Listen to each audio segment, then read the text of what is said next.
From the beach in Egypt on the Gulf of Aqaba, we have gazed across the water with anguish for many years, knowing that Moses led the great multitude across the Red Sea at this exact spot.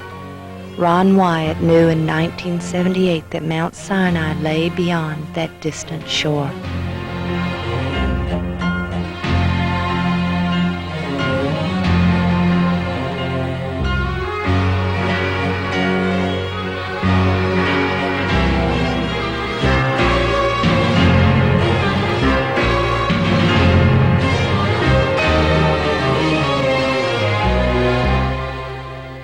Mount Sinai, where the law was written by God's own finger. Finally, we can see this majestic mountain where God's own presence once rested. Jabal el-Lawz in northwest Saudi Arabia. In Galatians 4:25, the Apostle Paul tells us, "For this Agar is Mount Sinai in Arabia." Exodus 19:18, "And Mount Sinai was altogether on a smoke, because the Lord descended upon it in fire."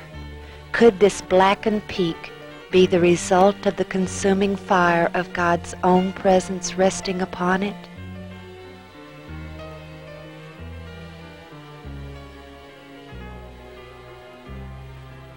In 1 Kings 19, verses 8 and 9, we read how Elijah came to Horeb and went into a cave. Here we see a very large cave just below the solitary tree which is between two massive granite boulders.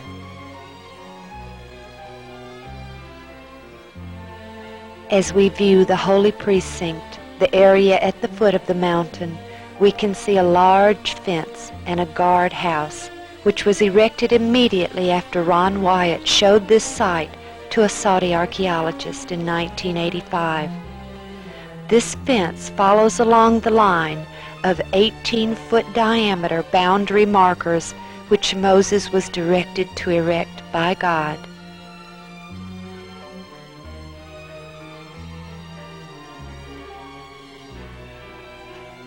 This sign by the guardhouse states that this is an archaeological site passed by royal decree and that it is unlawful to trespass, subject to penalty. And as we pan to the left, here we can see where the fence ends on the other side. And now, as we pan away from the holy precinct, we look out into the area of the camp of the Israelites.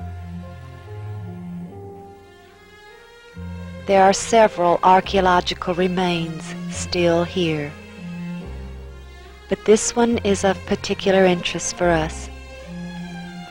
In Exodus chapter 32, we read of the golden calf and how Aaron fashions it.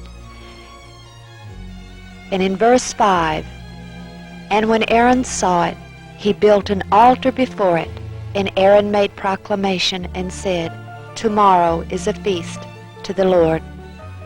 There is little doubt that these are the remains of that very altar which Aaron built to the golden calf.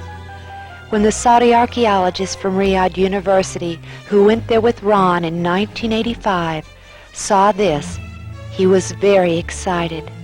The 12 petroglyphs of cows and bulls captured his interest because they are found nowhere else in Saudi Arabia.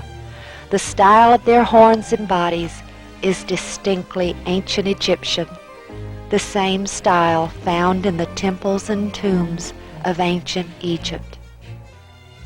Unable to enter the holy precinct from the front and climb upon Mount Sinai, we now approach it from the backside, where the two large boulders with the solitary tree between them can be seen. Climbing the mountain here, we soon find ourselves on top of a large, sheltered plateau.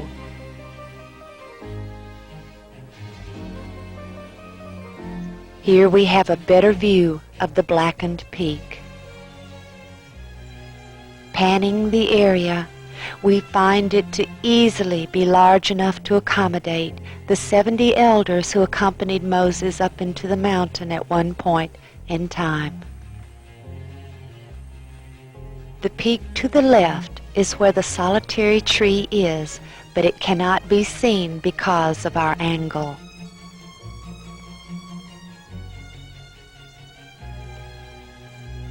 And just ahead, over that ledge, lies the holy precinct. Looking down, we see the fence which follows along the bounds set by Moses, and just beyond that fence is part of the camp of the Israelites.